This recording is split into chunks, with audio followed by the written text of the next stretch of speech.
Hello and welcome to Missed Checkpoints, the Video Game Book Club podcast. Today we're starting a discussion on Lucah Born of a Dream.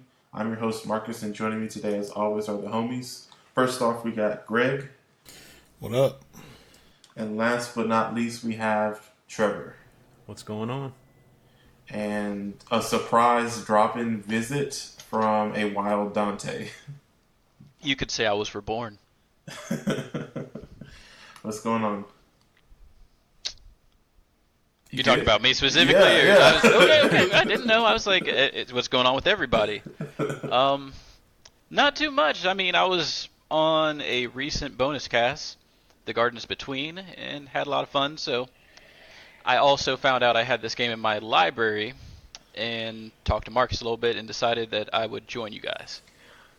Good. I'm glad you're here because we're going to need you for this. You know what? I wasn't ready for Ninja Gaiden 2, but this is going to be Ninja Gaiden 2. Oh, no. You know, go ahead. What Trevor? Never mind. I'll wait till we get to it. You don't want to ruin the surprise? Surprise? Wait, what? I get an impression that there's going to be a heel turn of sorts. I don't know what you're talking about. I don't know, man. It was kind of hard to turn your heels in Ninja Gaiden, the one that we played. He's said he can't even say it. Was it Ninja Gaiden Black? I can't remember. Yeah. Was that the good one? I mean, they're all good. Oh, actually, no. Yeah, I can't even go that far, Greg. I played Ninja Gaiden 3. Oh, God. He said it like a man that has seen some things. Let's get into Lucah though. This is Trevor's game for the month of November, so I'm gonna kick it to him for the intro. Okay. You have to bear with me. I'm taking a break from Disney Plus right now, so. That's blessed. See, so we played Lucah Born of a Dream, and it was developed by Me Less Than 3. And published by Syndicate Atomic. And Me Less Than 3, I really couldn't find anything on it. There was no... Sorry. When you say less than 3, is that supposed to be the heart symbol? Did I just break your mind? I'm not sure. The heart symbol. Like the text emoji version of the heart. Oh, you know what?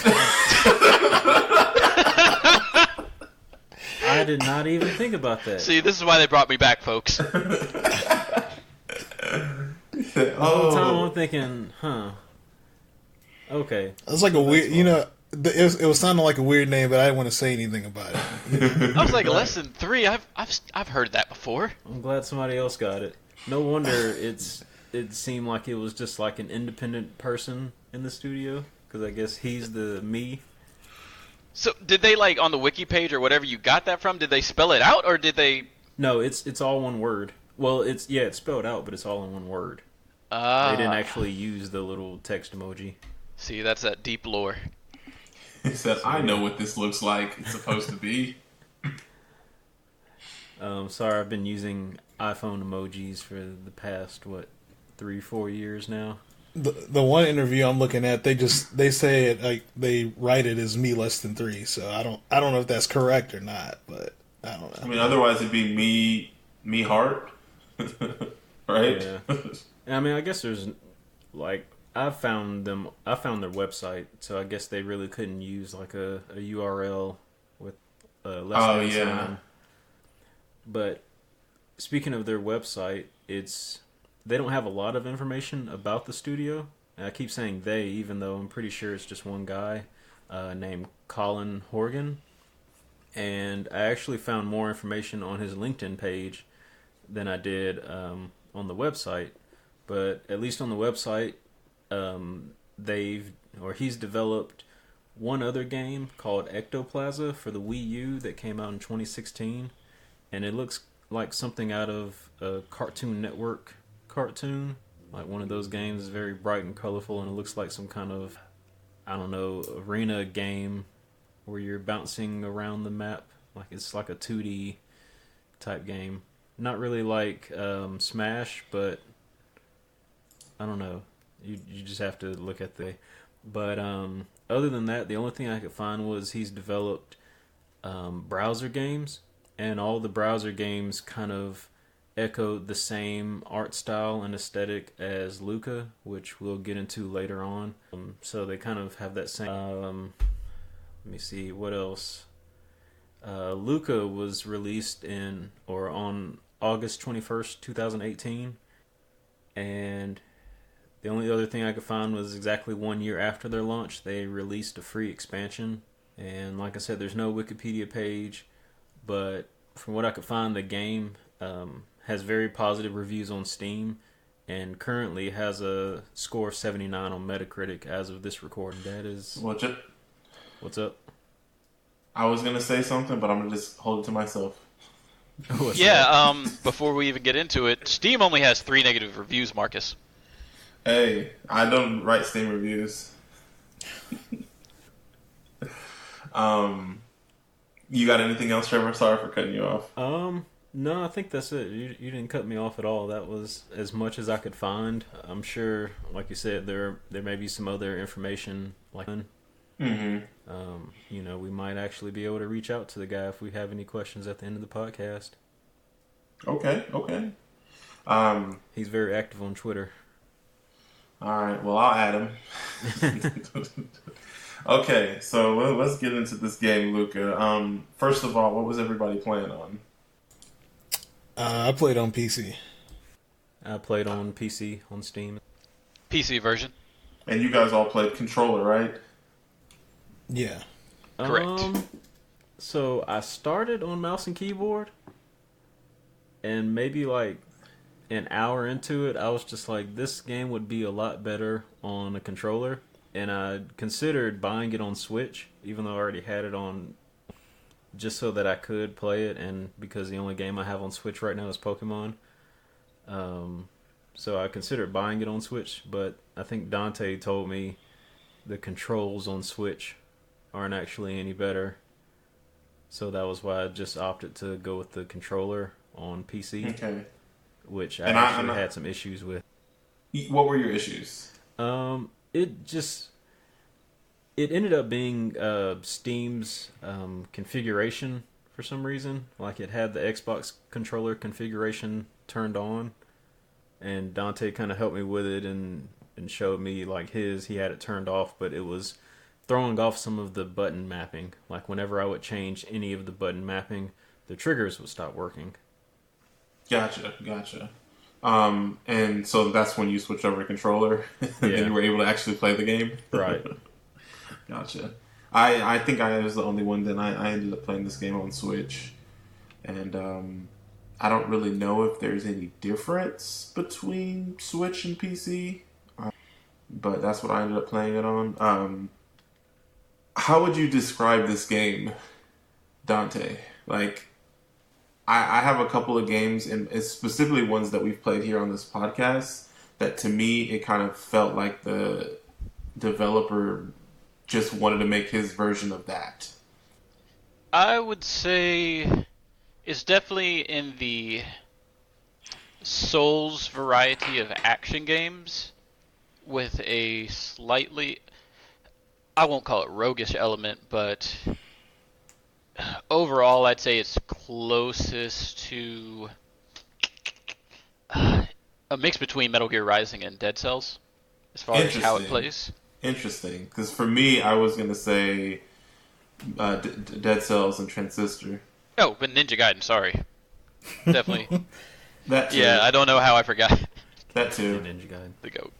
I think the developer had said, he mentioned that the Souls games were a big influence on him with this. I guess that makes sense. You can definitely tell because you have your experience, which I guess I should go ahead and say this game is a lot nicer than Souls is, or a lot more friendly to the player as far as forgiveness.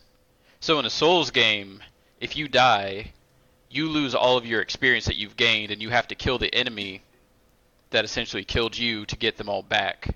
And if you die anywhere in between, like, getting your souls back, they're just gone forever.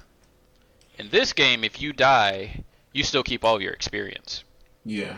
And the other bonus to this game is the rewind function, which pretty much allows you to quote unquote rewind to any bad battle you had up to a certain extent and keep going. So those are two accessibility options it gives over Souls games. I wanted to get into the combat before we talk about the rewind because I have a bone to pick with the rewind feature. But I guess I don't have any experience with the Souls series. I have never played any of them. So thank you for that. Have any of you guys, obviously I know Dante has, but Trevor or Greg, do you One guys have? small addition, I forgot. What's that? The stamina bar. Because I know you really haven't really messed with Correct. stamina bars in games. Correct. I have not, and So, that is something that is in this game as well. All of your actions are tied to a stamina bar, which essentially limits the amount of actions you can do without taking a break. So you can attack, but eventually you're going to get tired, and once you get tired, you're going to run out of actions you can perform. So you always want to be cognizant of the bar just to make sure you don't run out of things you can do. Because normally after you're done attacking, that's when the enemy's going to attack. Which is why I said it was very similar to Transistor. Because, I mean, Transistor, you had a combat bar, which was essentially a stamina bar, because that, when you walked around, when you did the dash, when you did any attack, it took off a piece of your combat bar. And that's why I kind of thought those two games... I see a lot of through lines between those two games, personally. But yeah, have any of you other guys played any of the Souls series? I've played like maybe a few hours of Demon Souls and Dark Souls. I mean, I know Dante's a fan, but are you? Nah, I mean, I could never get into them. Like, I'd play them for a little bit, and then either I would hit like a wall, and I would just kind of fall off it for a while. Mm-hmm. Trevor? I started to play the first Souls game, and I think the only reason I didn't get too far into it was because I got lost. And I think I ended up getting to I don't know if it was a boss or not, but I couldn't get past it. And then once I did, just like Gotcha. So do you guys see any of the through lines? I mean, obviously besides what Dante's talking about, does this strike you as a game that is, I don't even say aping from it. There's definitely like some through lines between it, but do you think that this game does a good job of making it accessible for you guys since you guys bounced off of them? I think so. I mean, one thing that I think helped a lot with this game is like deaths aren't super punishing, you know? Like, I mean, you do have to replay a bit of the game, but it's not, it's not like I have to go fight the same enemy to try and get, all my experience back or whatever. So it's, a little bit easier in terms of that, plus the rewinds. Okay. Yeah, there are certain features like that in games that don't necessarily make it fun for me. Like, I like a challenge, but I don't want to be punished, making mistakes, or at least punished to that degree. Gotcha. Thinking of the Souls comparison, like, I guess the other thing that this game kind of does is, like, there's just a feeling of you really just don't know exactly the scope of everything, you know what I mean? Like, even as in terms of, like, mechanics early on, you kind of, they start you out in the game, they don't really explain a whole lot, you know what I mean? So I guess that kind of feels like a Souls game in that way, too. I get where you're coming at, but I'd say from a mechanic standpoint it does, from a lore standpoint it definitely doesn't. Because, truth be told, this game is pretty simplistic as far as, like, the number of things you can do. So you have, you wanted to hold off on combat talk, so I'll just punt that for right now. Okay, we'll get into the game now. How about that? But I wanted to say one more thing that it has as an accessibility plus over Souls is the map. Because Souls games don't have maps, and those games are huge. So just by, having a map screen, and even if it's not always 100% like, oh, you clearly need to go here, here's the blinking white dot on the map, you can generally be like, okay, well, here's this path, and I don't have a little, like, area drawn above it, so I can go there and I'd say about 80% of the time, that's where you need to go. Yeah, it's not. It's, at least to me, it felt very hard to get lost in this game. Okay. Shots fired. Okay. Mark, I didn't mean it like that. This. But, you know. Yeah, okay. All right, let's talk about this game. So the game starts, and there's a tutorial, and it kind of like what they were saying, it starts to showcase the attack. You have a primary attack and a secondary attack, and those both use, I should say a primary and like a heavy attack. And those use stamina, and then your primary attack also has a charge function, which does heavy damage focused on an enemy. And what else am I missing? There is a break mechanic in the game. So if you, I don't know if it was triggered by amount of damage or what with certain enemies, but they would have this break feature where they were just basically stunned, and you could do like a longer combo on them or whatever. And then they also had what was the shot called? The thing that their familiar used? Just like a ranged attack? I think it's just called a familiar, and each one has a different kind of But skill. I thought it was power though, right? Or charge? What was the thing in the game? It takes charge meter. Yeah. But one thing that I guess it doesn't explain is your heavy attack or your charge attack exactly.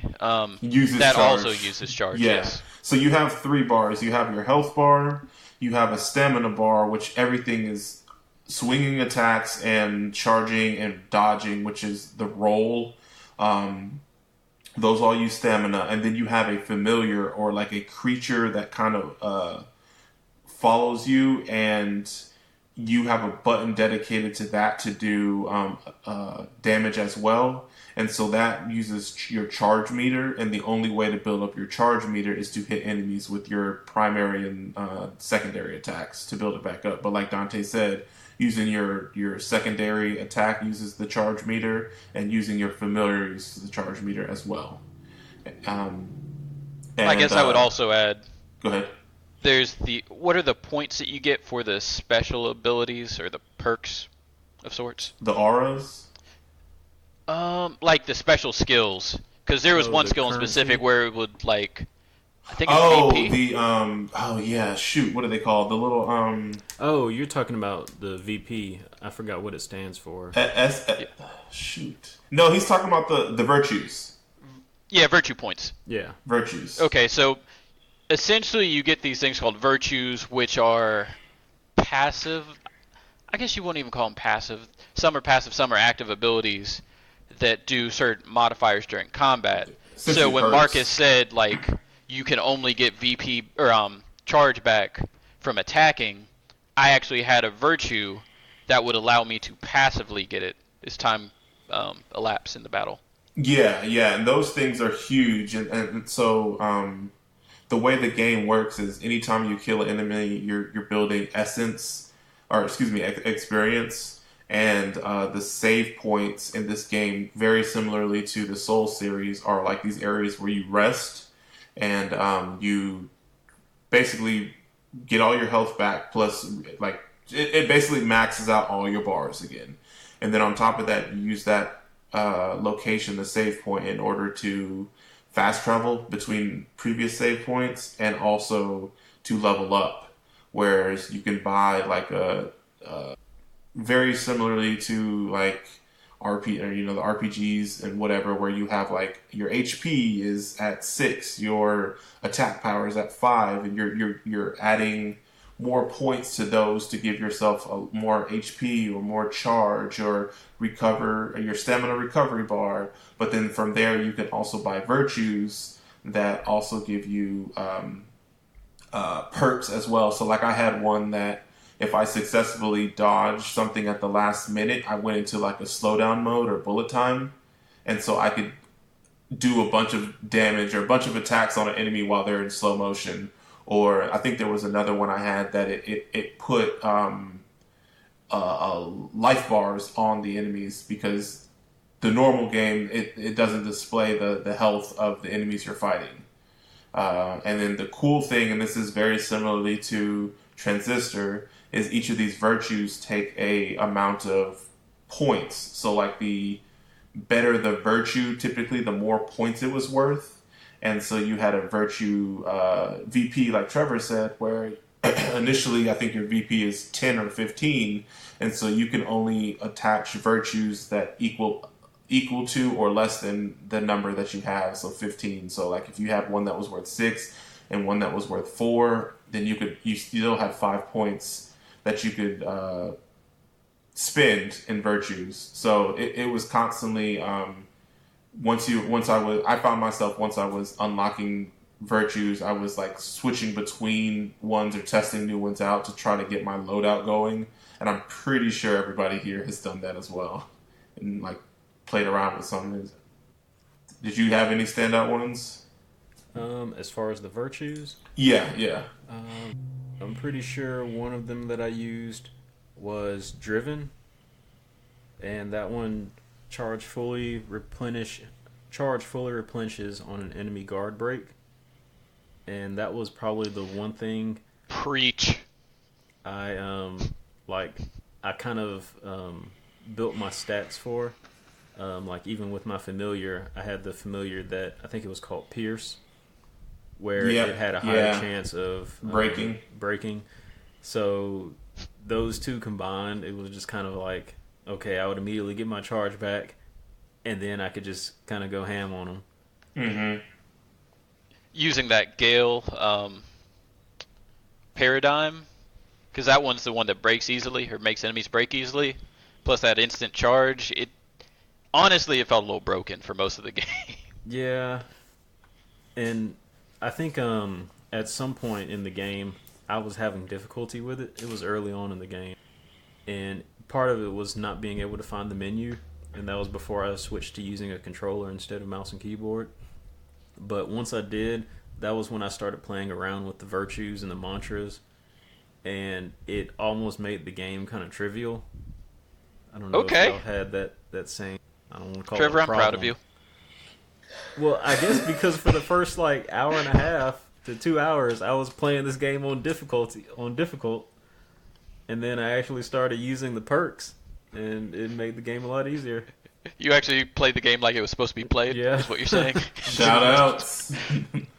And I guess going back to the break thing, because it's a mechanic we kind of didn't go completely into.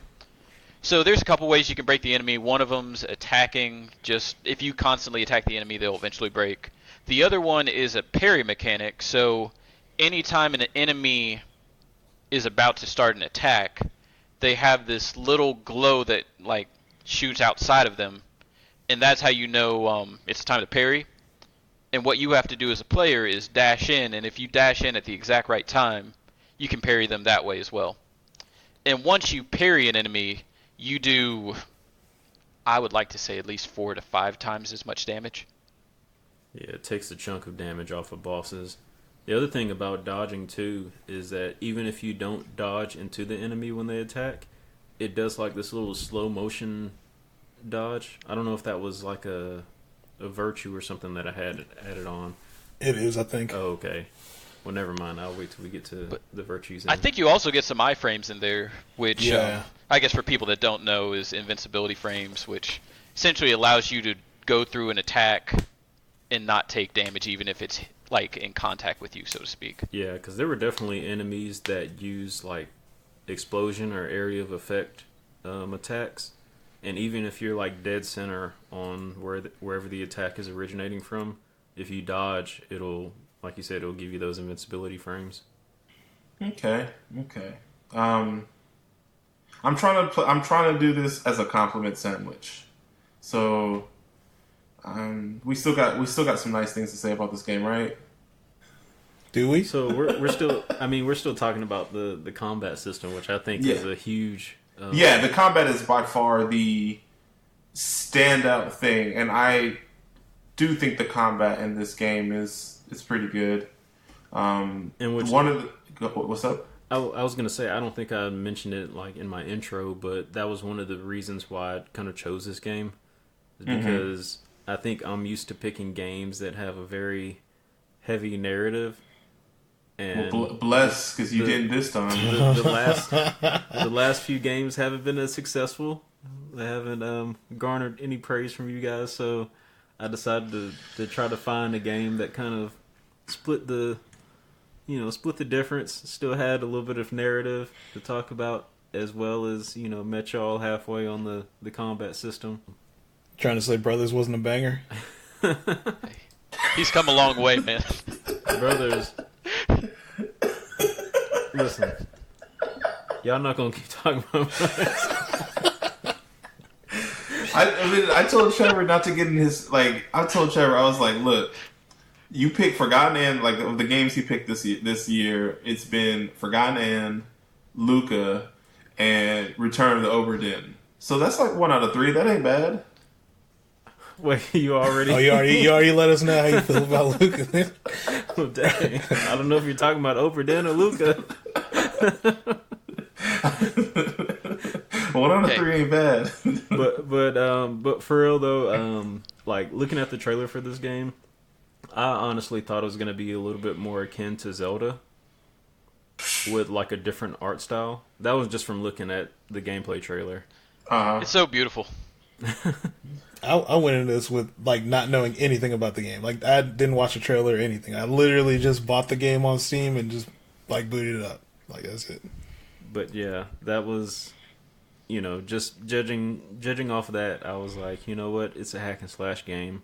You guys might enjoy it. I also didn't look at anything. I looked at the stills of this game. I just went to, when we were doing our list, I just Googled it and just went to images and looked at it. And I was like, that game looks kind of cool. And mistakes were made.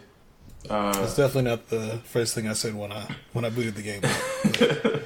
I do think, like I said though, I do think the combat in this game is cool. It was very trying for me personally. A couple of things that basically my main gripe in this game affected my overall experience with this game. I think one of the things I don't personally like is that combat relies too heavily on the parry system. I'm not a Souls player, but I wish there was like a shield or something. I unfortunately didn't have the virtues that you guys had with the recharging your break or whatever, like maxing something out. I did not have that. So I did have the familiar that upped my percentage of breaks, but combat was a slog for me in points because, and this is going to be a criticism that you will remember from Ninja Gaiden, is for me, the way I wanted to play this game, I could not play. Because I wanted to stay far away from enemies and use the ranged abilities, but the game forces me, because of the way the stamina works, like I have to like get in and like I don't know, I just ran into that, so I ended up having to switch to a more up close and personal what is it called, paradigm, in order to be successful at this game and actually do damage, because I wanted to stay far away, but like I was not doing any damage on enemies, and it just kind of seems like it's there just to check the box that we have a ranged ability, but it's not really useful, or I just didn't have the things in the game all unlocked in order to make a ranged kit viable. So I don't think you can go complete range in this game, but one of the abilities, or I guess one of the control options in this game, is hitting, for me it was the left trigger, to switch between your paradigm sets, which did we go into the actual paradigm set? No, we have not, so we can go into that as well. Yeah, so essentially the game gives you 2 sets of paradigms that you can build, and you get to choose your light attack, your heavy attack, and also your familiar with each one. And by hitting the left trigger, at least on the Xbox controller, I guess it'd be the left trigger on the Switch as well, you can switch between them on the fly. So a lot of times I would start with my, I think it was Gale was a paradigm, and do a couple attacks with that. That one has a higher chance of breaking. After I broke, I'd switch paradigms to my heavy attack, which was the Nados, and pretty much do like insane amounts of damage. Mm-hmm. And that's kind of what the game encourages you to do. There's actually some virtues that on paradigm switch, your attacks get boosted, and I think there was one other paradigm switch virtue, and I can't quite remember what it does. And just to add to that, your paradigms are made up of mantras in the game. So each attack, your light attack, your heavy attack, and then your ranged attack from your familiar, or I guess your familiar is its own kind of mantra, but your light and heavy attacks are two separate mantras that you can change in your paradigm. So your paradigm is made up of those three things between two different builds. And I really did dig that. The customization that you had in the combat, I really was a fan of. I just personally, the way I wanted to play the game with the range, I couldn't. So I had to, like, and I think I did use the Thanatos, one that Dante was saying, as my charge as well. That did do massive amounts of damage. Because I think the way they talked about the items or the different abilities would it be low damage, medium damage, high damage, low range, medium range, high range. So unfortunately, like anything that was high range was pretty low damage, and anything that was like for me, that's what I was going towards. But I was like not doing any damage on anybody, and so like I was just thinking like these dudes were super brawlicky or whatever. So when I unlocked the virtue to be able to see health bars, I kind of saw like, oh, I'm not doing anything. So then I kind of went over to the things that were medium range and at least medium damage or mixed range medium damage, and just tried to play that way. But I would always, whenever I broke somebody, and I used the familiar that increased the that had the likelihood of breaking somebody, I would roll up on somebody as soon as I broke them and then do a charge attack to like get the kill. So like by the end of the game, I definitely had a play style. But it was just after repeatedly beating my head against the wall, partly because of me being stubborn, but also partly because I was like, hey, the combat in this game or the moveset allows me to customize it to how I want to play, but I don't feel like it's all the way there how I would like it to be. And I remember that was something that I ran into with Ninja Gaiden because I really liked the staff one, but I just wasn't doing any damage or...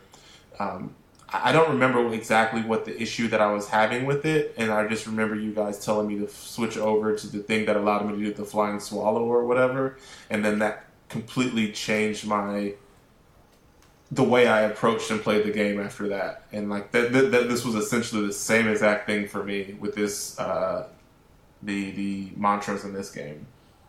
I just want to state for the record, the staff is completely viable in Ninja Gaiden. Thank you. I don't know. Are you talking about Lunar? I guess isn't that what it was? Yeah, Lunar staff. So. Yeah. Oh, yeah, kind of. You have to know how to use it. If you want to play hard mode. Like, I guess since this game kind of is takes elements from the Souls games, the Souls games don't really do a lot of ranged combat, right? If I remember right. They actually do. It's just it might not be your first inclination to do a ranged build, and that's kind of one of the things you kind of have to, I don't want to say research, but it's not as straightforward as doing a melee-only build.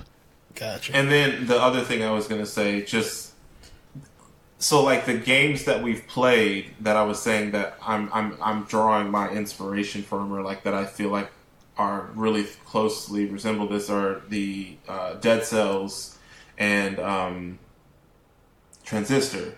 And one of the things I really liked about Transistor was the customization and the tools that you used, and I felt like this game was the same. But then with Dead Cells, they do have like range / shield items. And like I said, another thing that I had problems with the combat was that the parry was really your only defensive option.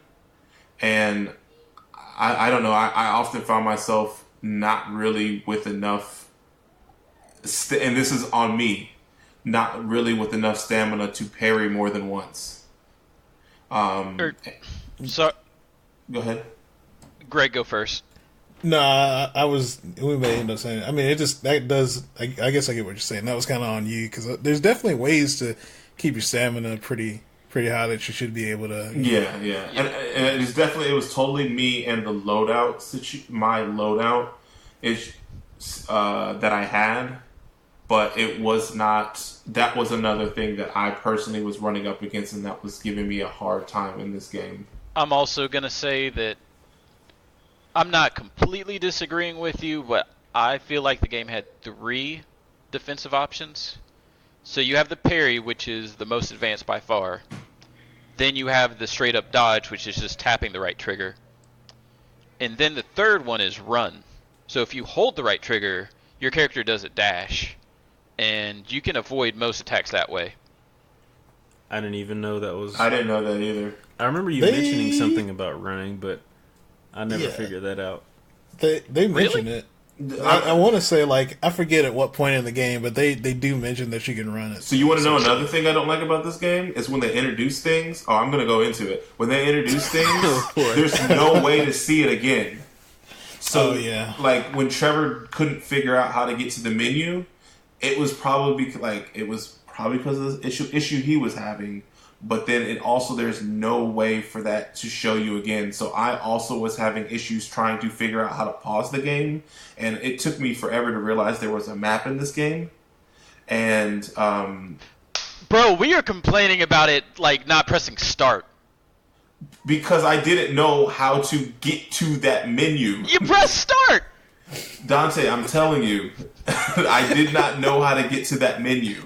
The map was start, and then you had to I know it was easy once I figured it out, but the game basically it goes from you don't know what's going on. You get dropped in this world, it tells you something once, and then there's no way to see it again.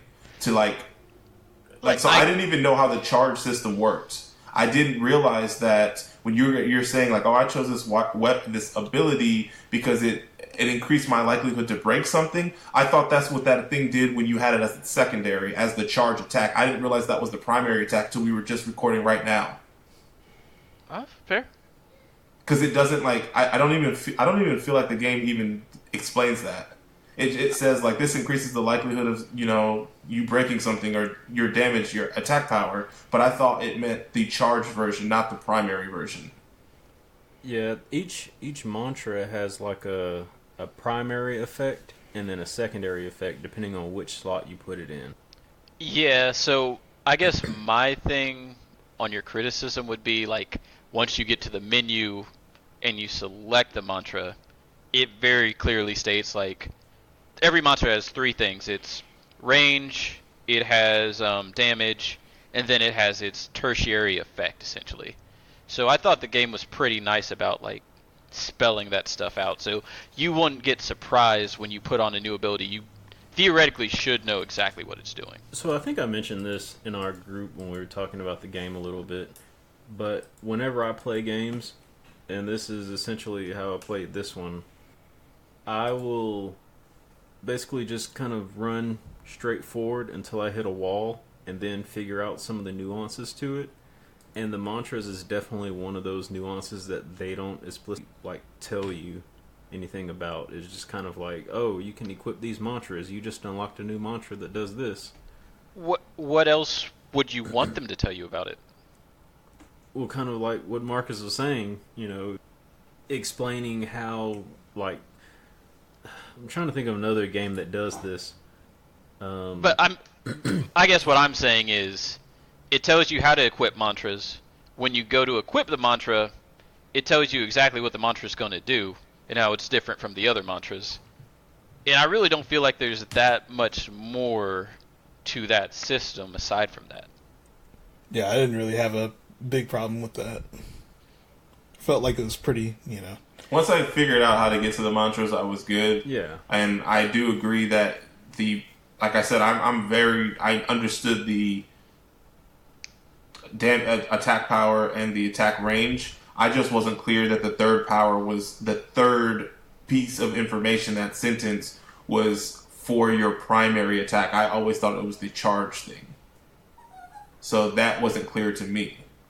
But I don't know what Trevor was getting at as far as equipping stuff. Yeah, I guess that was one thing I was slightly confused on too when it said to do your like charge attack. I assumed that you could do it for both of them, but I did too. You can only... I did too, and I didn't realize until later on that your charge used charge. Like, yeah, that was another thing. Because I was like, oh, when you use your secondary, not your charge. When you use your secondary, I didn't realize that used your charge as well. So and I was like, oh. Let me ask this: did any of y'all do the training? Yes. The training? What are you talking about? So at one point in the game, and it's sort of like towards the middle of the game. Oh, the little arena things? You run into, not necessarily an arena, but you run into this guy who offers you like some training, and I can't remember exactly what. It was like, don't get hit. Yeah. Finish the battle within a certain time limit, and keep the combo going throughout the entire battle. Yeah. I did those. Oh, you did? Yeah, I don't understand why that was in the middle of the game. Right. I don't think it was... Like, it wasn't really tutorial stuff. It was just, hey, can you do this? Yeah, like... I don't remember that. Again, like... maybe it's me unfairly comparing the games we played, but in Transistor, when you went to that treehouse, there was a new challenge unlocked, and I felt like it would have made more sense to make sure that the player was well-versed in the combat throughout the game versus putting all these combat challenges in the middle of the game. Because at that point, it's like, you have to know you should be able to do these no problem at this point. And I felt like it would have been more of a...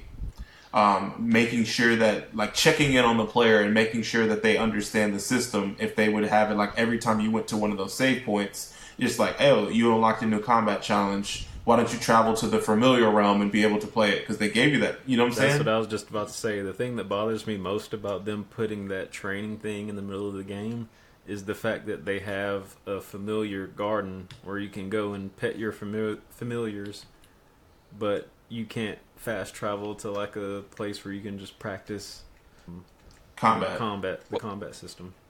But that's the entire game, though. I mean, it's the same thing in Transistor, and in Transistor, it shows you the freedom and the creativity and like the different way the different abilities can be manipulated, and they could have easily shown you oh, this is what happens when you don't get hit in a combo, or like just to try to get like an S rank in something. I mean, they do give you best ranks. And stuff. I know, but what I'm saying is that it doesn't make any sense to put it halfway through the game. Like, if you got to the halfway point, you should be straight on the combat at that point. So, I didn't take it as training like you guys are. I just thought of it as a challenge that you could do.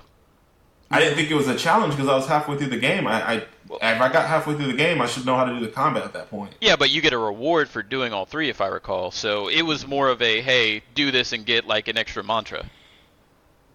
Or at least that's how I interpreted it. I mean, you're right. That's how the game presented it to you. But I kind of felt like this could be a way for players to, like I said, this could be a check-in for the game to make sure that the player truly understands the combat in this game. Like, yeah, I'm not saying you're wrong. I think that would be a nice addition. But what I'm just saying is just, I don't think that's what they were going for right there. Yeah, definitely not. They also had, did you guys already play the arcade game that they had in there? Yep.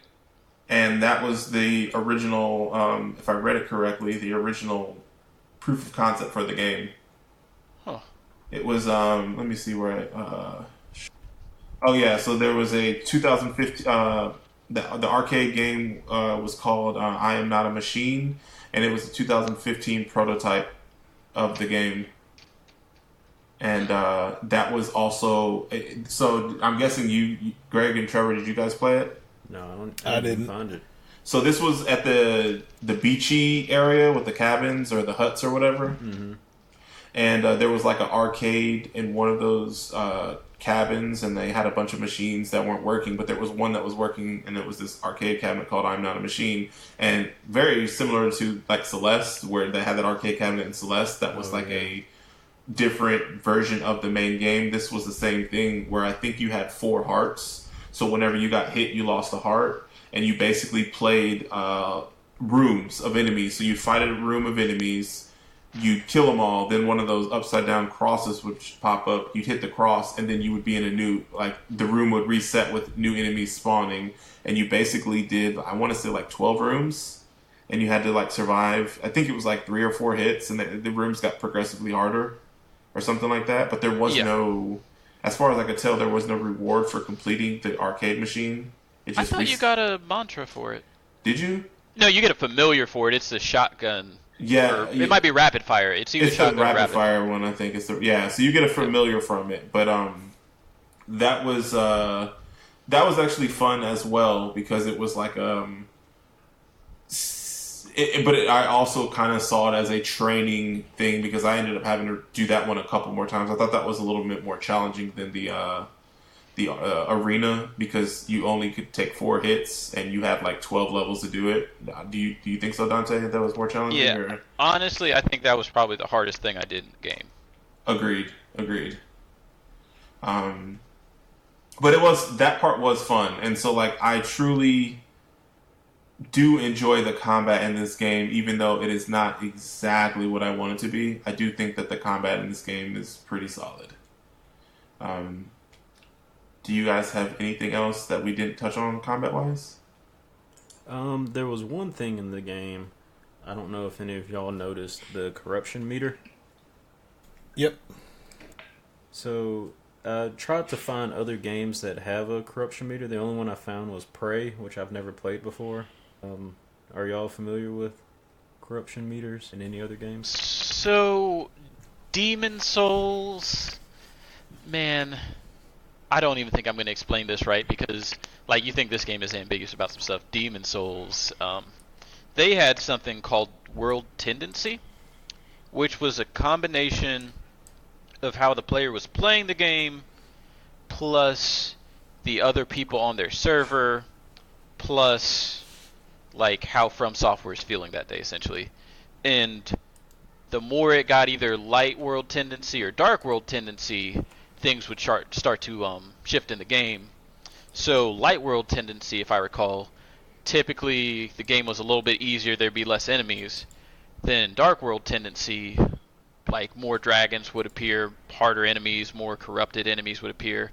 So it's vaguely similar to that. I think this one's definitely a lot more player driven than an amalgamation of things. But that's pretty much the only thing I can compare it to. Did any of y'all reach 100% corruption? Yeah. Really? I did. Yep. But the game did something, I don't know if it's supposed to do this, but like it does something where like it takes you back down. Like I forget the exact verbiage or whatever, but something happens and then it's like in one of the boss battles and then it takes you back to like 50%. And so that happened to me. I don't know if that's normal or not, but yeah, it did the same thing for me. I think I hit, I maxed out twice. I hit 100% twice. Same. And for me, it was mostly because I was lost. And so I was running around gaining a lot of corruption because I was lost.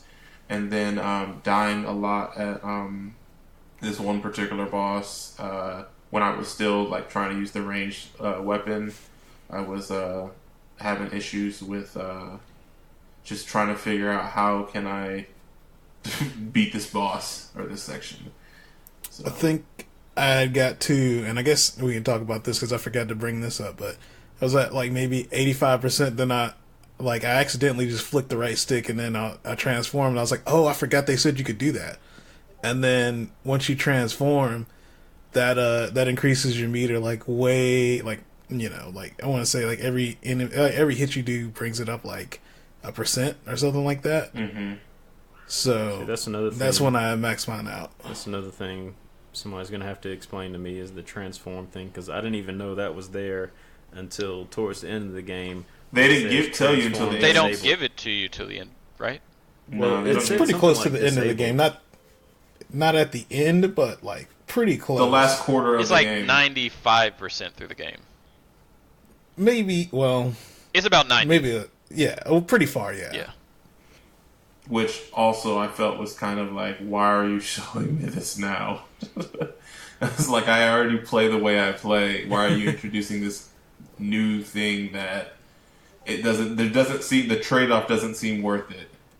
If you know what I'm saying? Well, the thing is, you don't really know what the the corruption does. Yeah. So That's the thing. Well, you just inherently assume it's bad.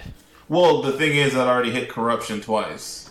So I was like, I'm not trying to hit it again. I was thinking that was the meter that told me when the game was done. That's what I thought when I first played the game. Until I kept dying and it was going up, and I was like, okay, what's going on? Yeah. Oh, I'm at 100% completion. Yeah. I was thinking, too, I was thinking that the game was going to be a lot like Hellblade, where, how they tell you if you die, that stuff is going to get to your heart or whatever. And so I was thinking that's what the corruption was doing. So, like, I was super panicking when I was hovering at 100, or close to 100% the first time. But then they went back down to, like, 50, and I'm like, okay. Did we ever mention leveling? Yeah, I mentioned it, but we can go into it if you want to. Okay, I was just gonna say, like, the main reason I hit 100% corruption was because I was kind of artificially trying to make the game difficult. So I had, I'd say, 100,000 experience at any given point, but I really didn't feel like using it. So a lot of, huh? I said, this guy. That's what he does when he plays games. He always doesn't level himself up to the max level just in case he's going to need it on a boss he gets stuck on. That's absolutely correct. But they give you 6 different abilities to choose from during a level up. At least to start out with. 4, I thought.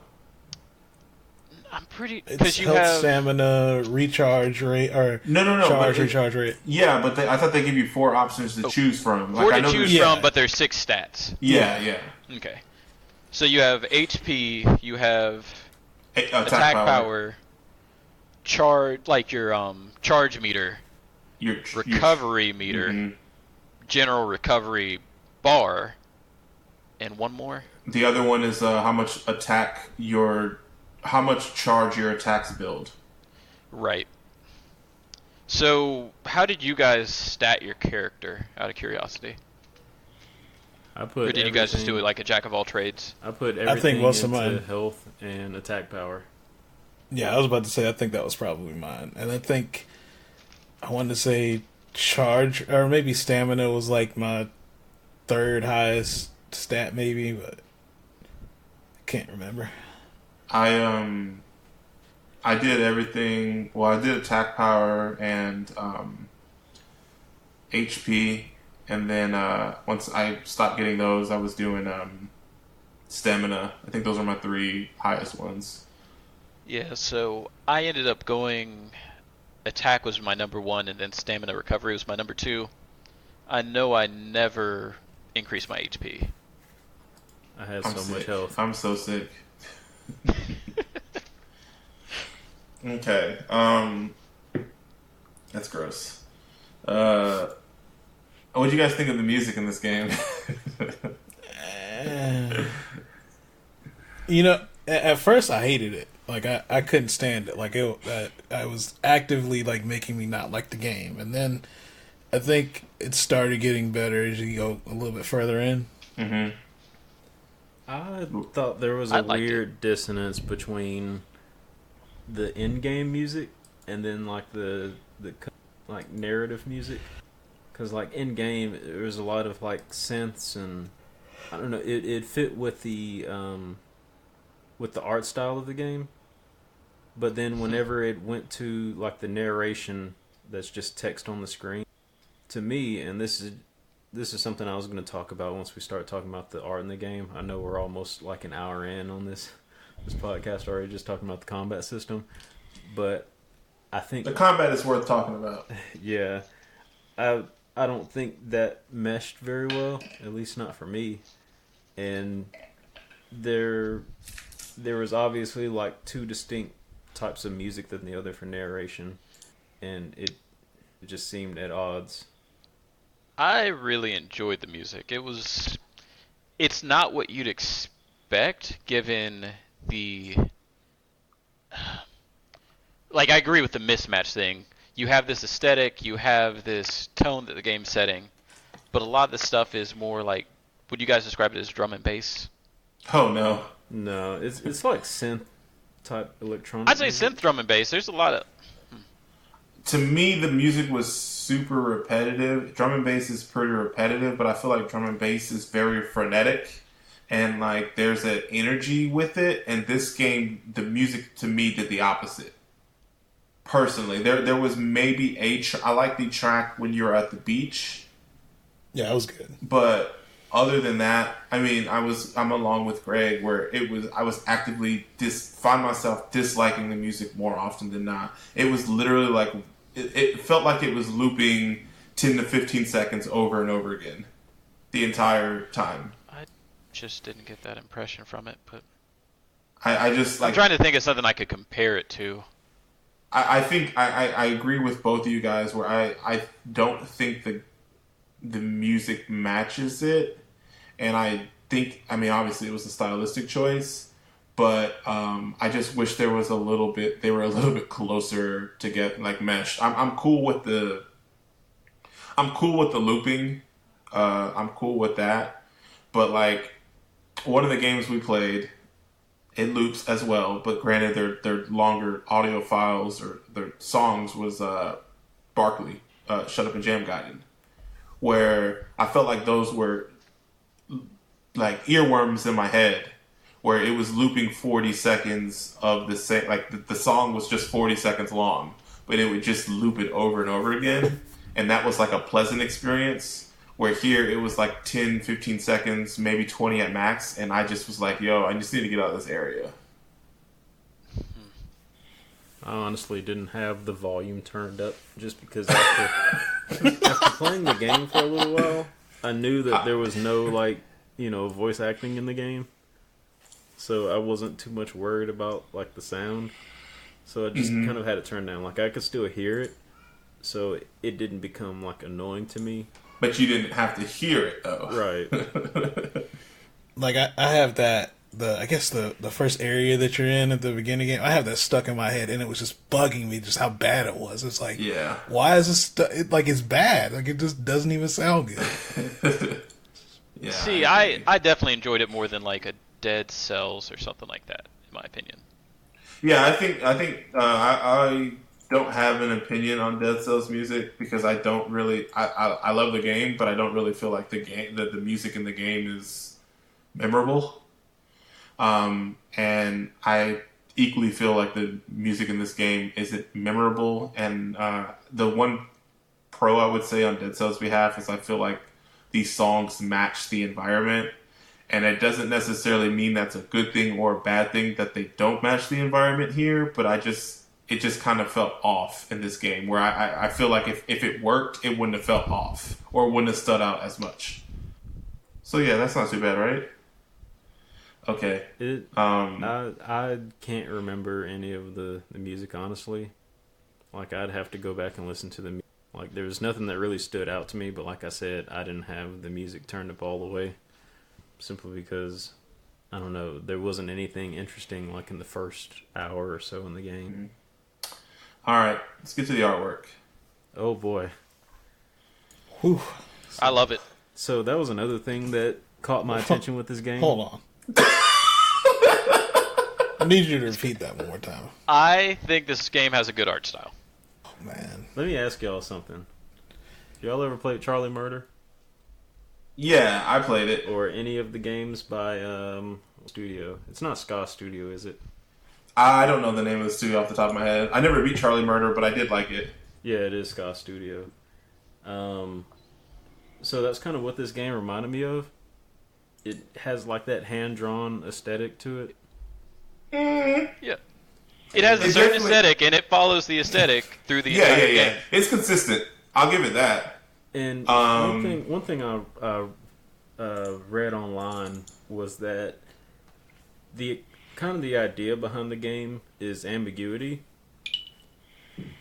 So nothing is really supposed to have like a definite shape or form, and it's kind of left up to the player's interpretation to kind of finish it. And I think it lends itself pretty well to some of the animation that's in. Okay. I guess you don't feel the same way. I hate this art style. I don't like it either. Hate this art style. I told you when I Googled this game, I looked at it and I was like, that looks interesting. And as I played this game, literally the first note I have is, I can't tell if I like the art style or not. I think I like to look at it, but I don't like to play it. And see, I think it plays better than it looks. Which So, I know you disagree with, because when we were talking about it on group chat, or I guess RDM, yeah, you were like, I really like the screenshots, but when I play it, yes, it looks like doo-doo. Exactly. That's 100% how I feel about it. My issues, it's ugly. It's hard to decipher what's in the foreground and what's in the background. What? I'm unsure what you can and can't interact with. It's hard to distinguish like the differences amongst the enemies. And I overall, I just think to me, it looks like it looks sloppy to me. And like, it was a stylistic choice, and I respect the fact that they kept it consistent the entire way through, which props to them. But I did not like the way this game looked, and I feel like the art style is the thing that is holding this game back from being more purchased. I feel like people look at the art style, and that is the thing that is preventing people from even trying the game out. So Dante started this thing saying there's 3 negative Steam reviews in this game, and I feel like that's fine. I can be on my own island as far as not liking this game, but the reason I don't like this game is the art style. It like completely ruins everything else that I think that this game does well. And I feel like this game would have sold a lot better if it even I don't even want to say if it tried, but if it didn't look like it was something that somebody could have done in Microsoft Paint. I mean, I respect that they did that because, I mean, at least it's better than doing the indie thing of like, well, let's just make, sprite based, Yes. Stick figures so on like, a white background flash game. So I mean, I respect them for that. I mean, I'm not a fan of it, and I definitely have some issues with it, but I can give them credit for trying something different, even though that may be one of the things that hangs a lot of people from like actually like taking a plunge with the game. So I don't think it's perfect by any means as far as the visual design. I guess my biggest critique would be the, humans, quote unquote. I don't like how they look. But as far as the enemies... What do you mean? I just don't like how the humans are drawn. They personally look ugly to me. I like how the enemies look. I like how the background kind of has this... I don't know what the proper term is for it, but how it kind of jitters back and forth. And kind of that indicates the edge of the arena. And I think the game does a good job of indicating what's interactable and what's not, just by the use of color. Because things that typically you can interact with are typically white, but then, like... There are exceptions. There are exceptions, like the rest place, that's white, and you can interact with it. The longest time I didn't know, like... I kept avoiding them. Wow. Like... Oh, man. Yeah, and one other thing too, and you can go back to what you're saying, is one of the things too, when I kept pausing the game, I couldn't figure out how to get back to the menu, because I didn't realize that the minus button on the Switch was also a pause button, because I was like, I'm not sure if I'm saving or not. Like, I knew that thing was replenishing my life, but I didn't know if it was saving. And I don't remember it saying auto saving or anything like that. So I was just like, that was not spelled out clearly enough for me, or I just might have missed it, but I don't remember seeing that.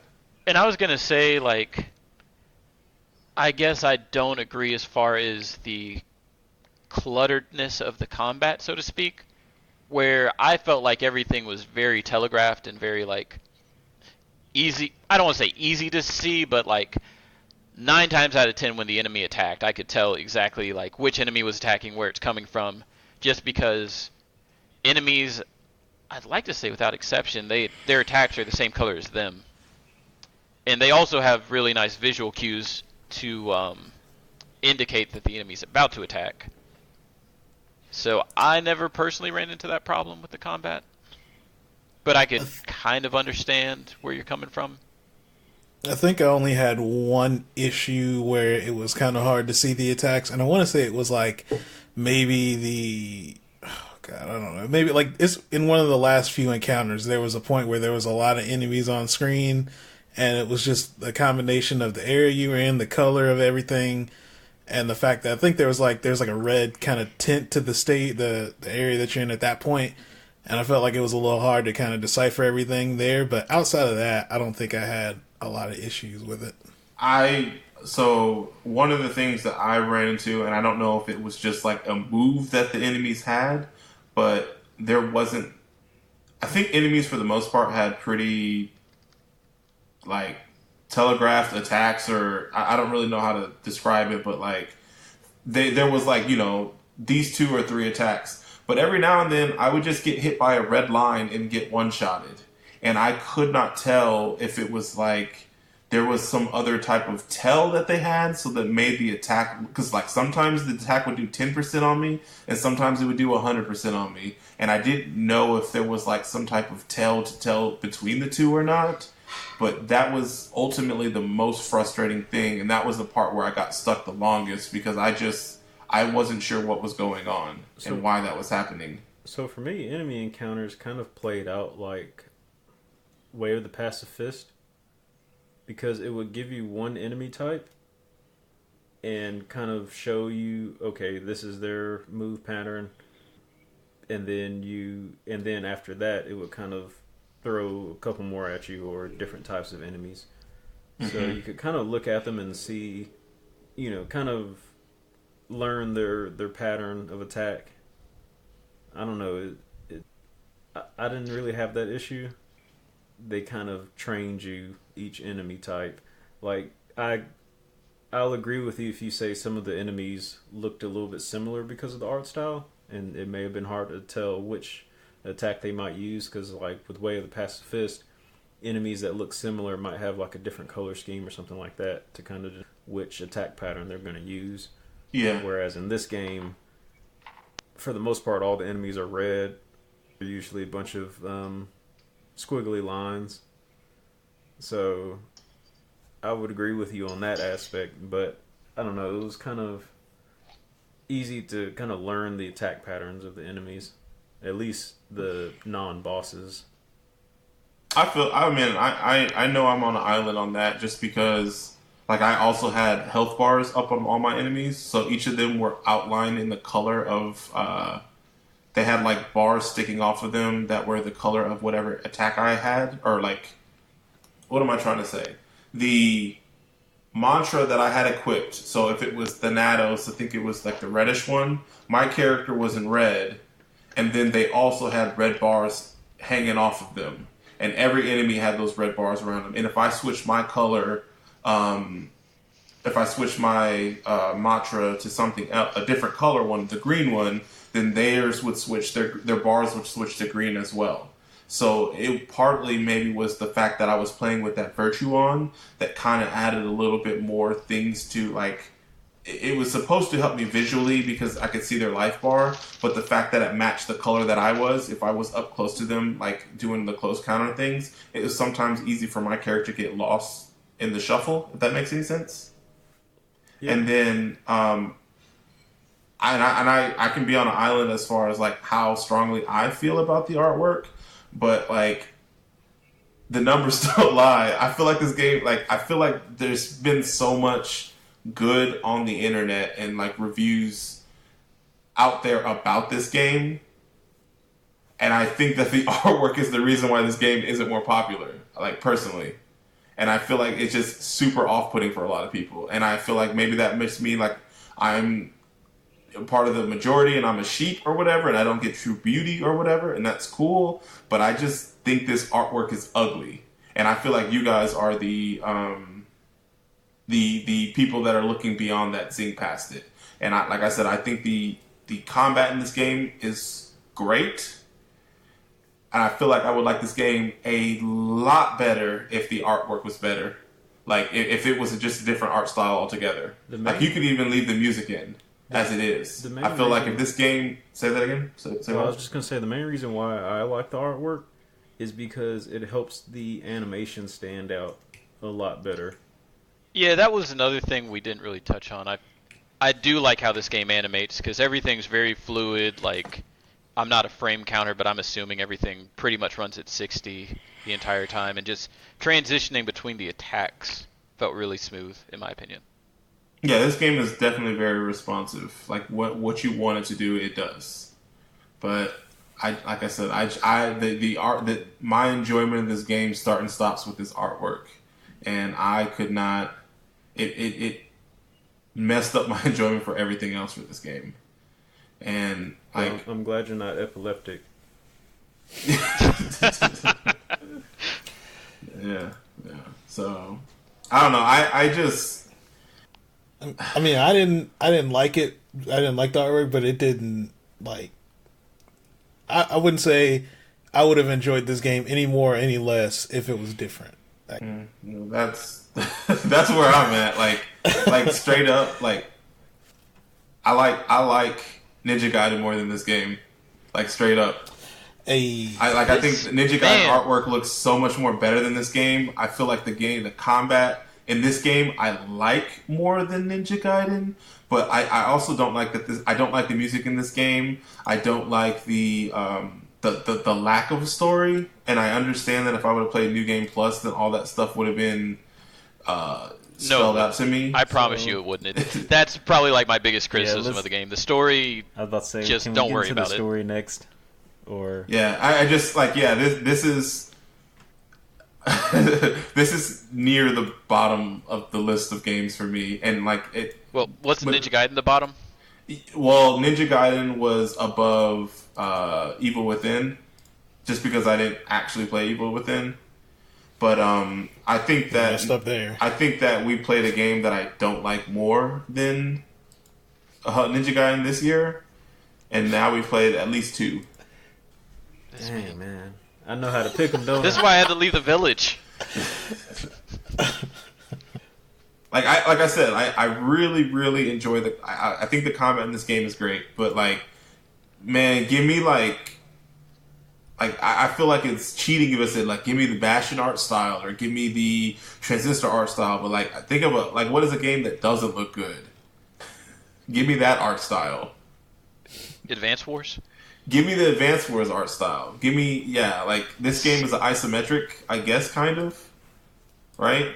So, like, if you gave me, like, a Super Monkey Ball, like, I don't care. Like, I don't know. Like, I couldn't see past, like, I didn't know what the enemy I was fighting, like, I knew I was fighting an enemy. But, like, you couldn't ask me what their attack pattern was. And I maybe fought the same enemies 30, 40, 50 times. Like, there was no, like, distinction between them for me. I knew there was an enemy that was on all fours, like a dog-style enemy. And I knew the bosses because they were much bigger. And, like, there was a spider enemy. But, like, everything else in between, no. And couldn't tell you what they did. And I fought like hundreds of them because another thing that this game did was like enemies would just respawn in the rooms after you left and came back. So like when I was stuck, I was like inadvertently grinding out experience because I would like leave a room to try to go somewhere and realize, oh, I'm going the wrong way. Then cut back and I'm fighting these enemies again. They only respawn if you die. No, I'm telling you. No. If you backtrack into a room, they do not respawn. I'm not saying. Greg, like, back me up. I'm not saying like going from this room immediately back to the previous room, but I'm telling you at that train section where you're going between all those things, like those enemies keep respawning. No. I think yes, if you go to rest stops, they do respawn. Yes, if you rest, they do respawn. Oh, okay. Yeah. But so I don't know if that was the issue he was having. He was like resting in between, and maybe that was doing it. But I can't confirm if when you go from train, like if you go from you take the train to one area, if you go back to that same area. I don't know if he's talking about that, if they respond in that. But this is 100% Dark Souls, where it's either you die or you rest at a bonfire, essentially. Then I must have rested then, and that's on me then for not knowing that. But I was just trying to get my life back after getting my ass whooped. So you did have something to say about rewind way earlier in the episode. So the thing I didn't like about the rewind was it was just like I didn't feel like it was worth it. Like I'm like you as far as I know, like you still kept your corruption that you had later on. So all you were doing was getting your life back, and if that's all you wanted, then they had healing items. It didn't really seem. I agree with you. There's a lot of strategic. I did not use the rewind feature that much just because, I guess because I'm not used to playing these types of games, so I didn't see the benefit to it. I definitely used it like towards the end of the game when I would like have a bad start to a battle, rather than just using my health. Since you had more rewinds than health, I would do it. But like, if I was almost dead, if I still had health, obviously, or the whatever item gave you your health back, I would use that first, and then try and power through it after that, and then maybe try and use the rewind if I needed to after that. But yeah, essentially, I guess I have a bigger respect for it just because. Like, I come from a Souls background where you don't have rewinds. But if you started an encounter bad, that means every encounter after that you're going to be, what's the word I'm looking for? You're going to be fighting on your heels, essentially, because you're not going to have as much health. So let's say I rested, got like 2 screens in away from the rest point, had a bad start to a battle and lost 50% of my health. I'd redo the battle. And hopefully I have 80 or 90% of my health when I finish it the next time. And that way, every battle subsequent to that one, I don't have that 50% health, And that makes sense now that I know about the saving respawning enemies. Because I'm like, why even use a I'll just go back and get my health back. It also helps a lot in those multi-phase battles. So sometimes when you're in like a combat arena, so to speak, you'd have to fight 2 enemies. After the 2 enemies are gone, you can fight like 3 more enemies spawn. So it saves in between those phases.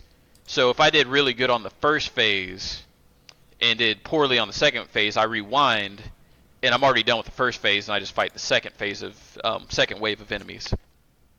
Wait, say that again? So you know how in some encounters it'll be like, hey, there's 2 enemies. You beat those, 3 more spawn. You beat those, 3 more spawn. Mm-hmm. So if you take out the first 2, that part of the combat is done for good. So you fought them. You get to the next phase where you're fighting the 3 enemies. Let's say you did poorly on them.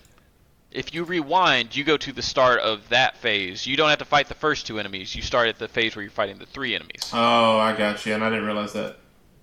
Yeah, so it prevents you from restarting really long battles. Has some occasional other benefits, like if you use more health than you wanted to, you get all of those back if you rewind, that type of stuff. Okay. But can you confirm that the corruption still stayed at the level it was at when you rewound? So I know corruption happens a little bit during the battles, but a majority of it comes from your deaths. Okay. So if you die, you're not able to rewind. Yeah. But I was just wondering, like, if you rewound, like you built all that corruption up as you've been running around fighting in battle. So I was wondering if it started you back at where you were at before you started the battle. I don't know that in specific. Because I'm thinking that might be why you, you maxed out or whatever. Because it seemed like you didn't have any issues with the game. Well, I made it harder on myself than I needed to. Yeah. And a lot of times if I wasn't doing good in an encounter, I'd just let the enemies kill me. Yeah, instead of rewinding? Yeah, well, it kind of depended on the encounter. Gotcha. See, I only thought about using rewind on bosses. I never thought about using it on the fodder enemies, you know? Okay.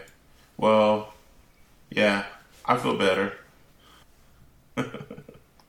What did you say you had to say, Trevor, about there was one other thing.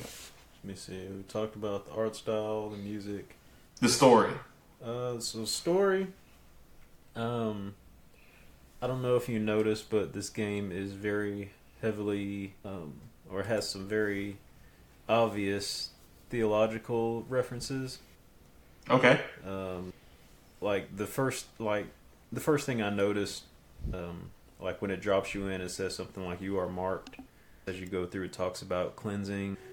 Either the second or third chapter, you actually go into a church, and that's when you meet like a preacher, yeah. or priest, yeah, whatever they're called, his the knights, yeah, the pawns, his henchmen, his goons. And I was thinking, man, is this game based on like purgatory or something? So what did y'all instantly think like this world was when y'all started playing? Man, I thought that this was like a mental, like I thought this was like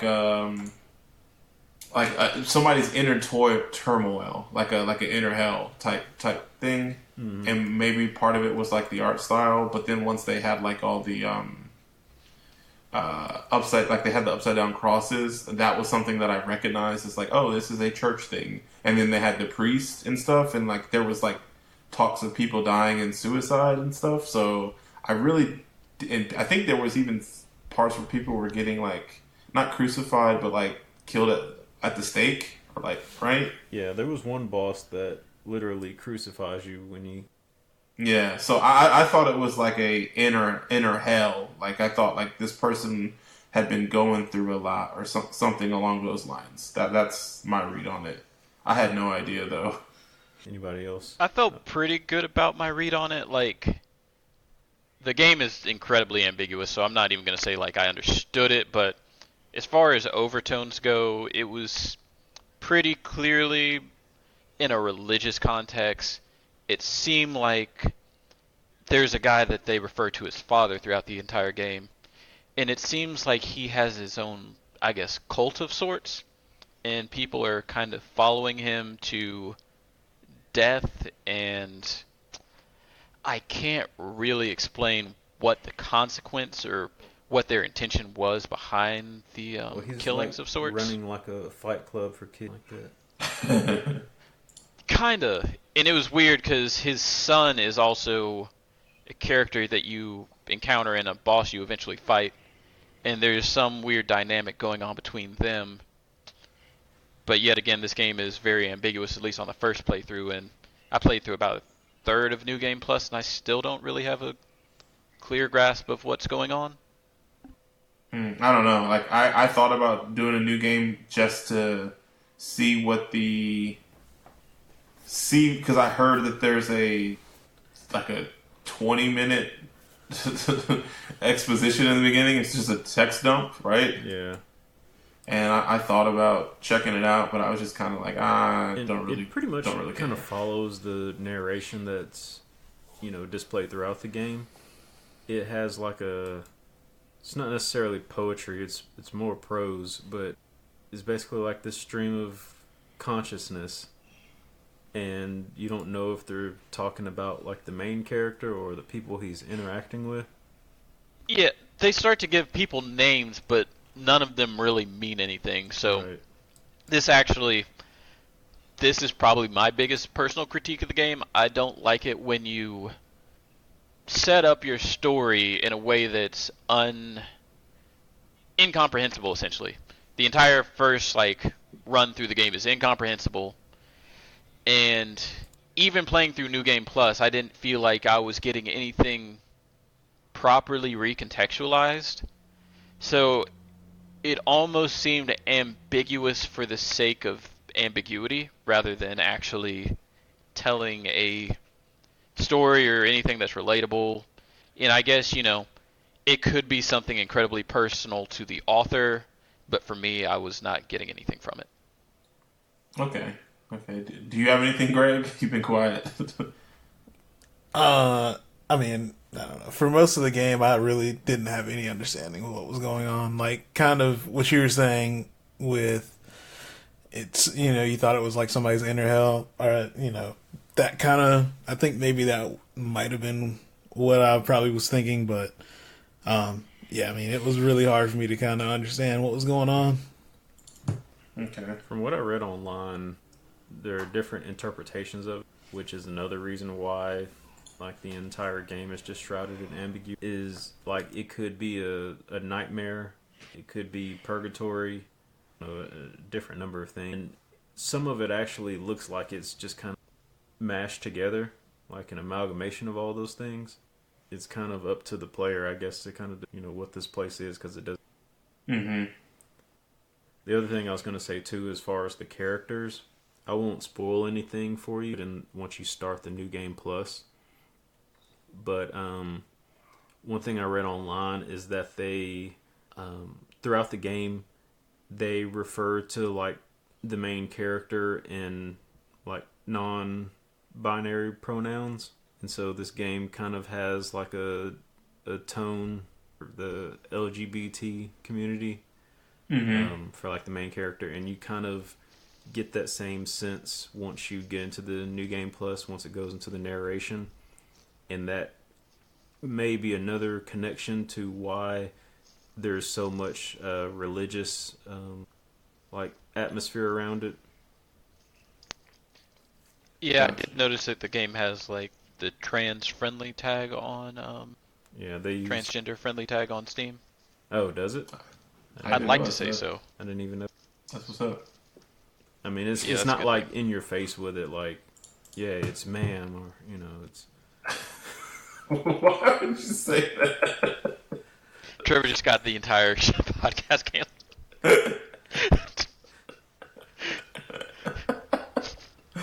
Yeah, it didn't have that. It's not like right. in your face with it. It's just kind of like, this game, the main character just so happens to be, non-binary or doesn't go by any particular pro.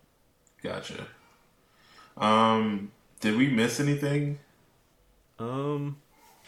One thing I was going to ask you all, which I read that there are multiple endings. I was going to ask you all which endings you.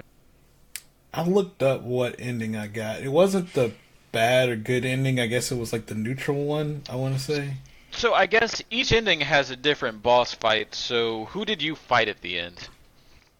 I fought the Messiah. Oh man, I think that's who I fight at the end. Was that the 4-form? Yeah. Darn it. Yeah, I think mine had 3 form. Maybe that was it. I actually started with that one, but that was at the point where I realized I was too under leveled to do it. So I backed out and went to a rest point, leveled up, and in the process, my corruption did get to 100%. So that kind of retroactively answers Marcus's question from before about, I guess your corruption does carry over even if you like quit the game and come back. Mm-hmm. But I ended up fighting that guy. I leveled up, and unfortunately, I got put into, I guess, the corruption ending, where I fought a significantly easier boss. Who'd you fight, Christian? I'd like to say so. With the, I think it was a girl, and she kind of had this ranged attack. I fought Christian, But you weren't playing as the main character. You played as somebody different. I have no idea, dude. Like, Really? I'm pretty sure that was the case, because like my moveset was completely different. There was a time when I fought somebody named renamed my character to Marcus, and I fought myself. Did you guys have to do that? I want to say that's the bad ending, but and then, well, I don't know if it was ending. I think because there was another time where I was just fighting somebody that was crawling on the ground, like wasn't even attacking me. Did you guys not have that? I thought that happened, but I didn't think that was the ending. No, it wasn't. But I wasn't sure if that. Like, I just don't know what was going on with this game. long story short. I definitely did have that happen, but I can't remember. It wasn't the ending. It wasn't the ending, but it just I wasn't sure if that was like if it's just the ending that's different or like things changed through the the game, but I'm pretty sure I fought Christian at the end. Was he blue? I have no idea. The guy who I fought was blue. That's all I remember. Yeah, the guy. I guess I do have one question to you guys. The vendor of sorts. He kept saying to me, like, hey, if you're doing good, I'll see you 3 times. If you're doing poorly, I'll see you 4. Or something along those lines. How many times did you guys see him? I want to say I saw him 3 times. I saw him twice. I saw him 3 times. I saw him 3 times. Of course, I wasn't exactly exploring. I was just curious because that was kind of an intriguing thing to me, and I don't know what would have to happen for you to see him a 4th time. Yeah, especially if you reach. We got anything else that we missed? I think that's it. Dope game, dope experience. Oh, so yeah, great game, great experience, Greg. I wouldn't say that, but it's all right. Great game, great experience, Trevor. This, I think it does what it sets out. It's fine. That's basically what it sounds like you just said. Yeah, it's not my favorite game that we played on the podcast. they can't all be Ninja Gaiden Black. But this one gets pretty close though. One day I'm gonna submit a game for you. What are you talking about? You already have. You keep doing this. I'm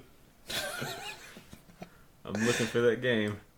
You already have. He's never had a unanimous one. What is it? Yes, he has. Greg wasn't down with Transistor. Overden. Everybody didn't play Overdin, did they? See, I'm kind of lukewarm on that game. Me and Greg played it. You listen to guests now?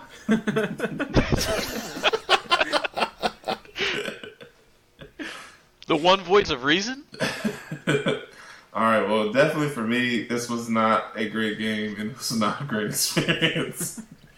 Was it a good conversation, at least? To be honest, I was way more in the moment ragey about this game. Dante can probably attest. I was... His use of the upside down smiley emoji in chat, almost with every single message associated with this game for the past week and a half. Yeah, accurate. What I ended up doing, I've been playing a lot of Dead Cells since I beat the game last week. I think I was the first one to beat it, but I started playing Dead Cells just to kind of get back to me, and that calmed me out a lot. Playing Dead Cells. So, see, I had formed an entire defense around using Dead Cells against you. Fortunately, I didn't have to deploy it today. I mean, what can you say about a perfect game besides it's perfect? And on top of that, you're right. Ninja Gaiden Black. And I told you, I like Ninja Gaiden Black better than this game. And I bet you didn't expect that either. You know what? You do keep surprising me on this podcast, Marcus. I almost said your last name, but then I remembered it's a podcast, so I did. Yeah, I just... Yeah, and like I said, mostly it was just the art style. It was solely the art style for me. It was the reason why I just could not. Before this show is over, I'm going to get you to admit that you do not like action games. Because you're going to come up, first it was Ninja Gaiden, or actually no, first it was Metal Gear Rising, then it was Ninja Gaiden, now we got to here. You know what though? We got Castlevania coming up next. So. Time out. Are you trying to tell me that Bionic Commando isn't an action game? Is that what I'm hearing? Say action adventure. Are we trying to tell me that Enslaved is not an action game? Is that what I'm hearing? By your standards, maybe. You're trying to tell me that Hellblade isn't an action game? Is that what I'm hearing?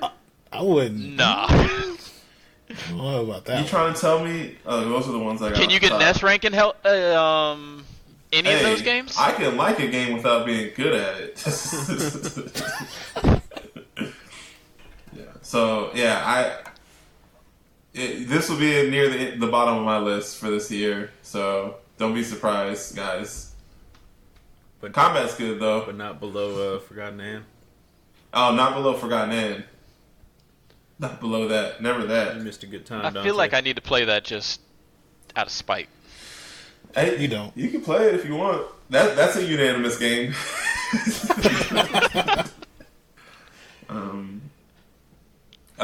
What about you, Trevor or Dante? Great game, great experience. I would say so. That's what's up. So, do you have a question? If not, it's cool. I can. Yeah, I got one. All right. So, if you were... See, I kind of feel bad about this one because I really don't understand the story, but I do ultimately know that it has to do with angels. So, you know what? We're scrapping it. No question this week. Okay, that's fine. Where can people find you at, Trevor? You can find me on Pokemon Go. You can add me. Nintendo has this weird thing about your username, but you can find me on the internet at Lyric Unsung. Okay. Where can people find you at, Greg? You can find me on Twitter at Boombox Hero. I think Facebook is Boombox Hero as well. And on Twitch at twitch.tv/Magnegro with a 0 at the end. Okay. You can. Where can people find you, Dante? You can currently find me reconnecting the chiral network of the United Cities of America on Death Stranding. Username Awaken Cloud. If you want to give me some likes. Okay. And you can find me on Facebook and Twitter at Potato Salad. What we got next, Greg? What do we have next? I've got Castlevania. I forgot the subtitle. Lord of Shadows. There we go. Or Lords of Shadows. Yeah, Lord of Shadows. So we got that coming up. So another Hideo Kojima adjacent game, Yeah. I guess. I don't know how to describe it because his name is, I don't know if it's on the box, but it's almost I one of think those. it's on there. It's one of those things where he probably didn't do much other than give the game his blessing. Not to say that's a bad game. I'm gonna let you guys figure that out. I'm interested to see the reception of this. So Have you played it? I've played a good bit of it. Well, not a good bit, but maybe halfway through. But Okay. Well, I look forward to that game. I'm going to show you, Dante. I don't Gotta like prove action games. you gotta prove him wrong at this point. Show me. All right. Well, everybody good? Anything left to say about Lucah? All right. Well, we're missed checkpoints and we're out. Peace.